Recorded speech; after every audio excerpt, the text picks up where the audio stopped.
નમસ્કાર, હું છું વાણી અને આજે ફરીથી હું આવી ગઈ છું તમારી સાથે કંઈક નવી વસ્તુ શેર કરવા, કંઈક નવી ઉર્જા લઈને. આજે હું તમારી સાથે શેર કરવાની છું કે ટેરો અને વાસ્તુ બંને કઈ રીતે એકબીજા સાથે જોડાયેલા છે. ટેરો અને વાસ્તુ એકબીજા સાથે ઊંડા સંબંધોમાં જોડાયેલા છે, કારણ કે બંને એક જ સિદ્ધાંત પર કામ કરે છે, એ છે ઉર્જા.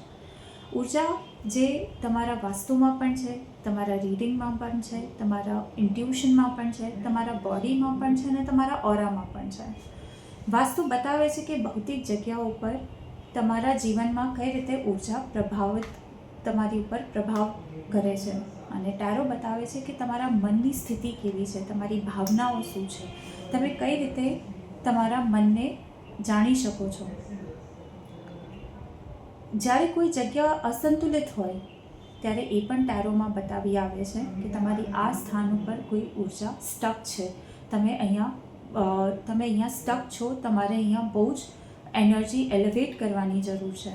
ટેરો બતાવે છે કે તમારે અંદરના ઇન્ટેન્શન કેવા છે, તમે શું કરવા ઈચ્છો છો, તમે કેમ સ્ટક છો, તમારું વાસ્તુ કેમ બગડેલું છે, એના ઉપર તમને ગાઈડન્સ આપે છે. વધારે જાણવું હોય કે ટેરો અને વાસ્તુ કઈ રીતે એકબીજા સાથે સંકળાયેલા છે ને કઈ રીતે કામ કરે છે, તો મને કોન્ટેક્ટ કરો અને મારા ચેનલને, મારા ઇન્સ્ટાને, મારા ફેસબુકને ફોલો કરો. Thank you.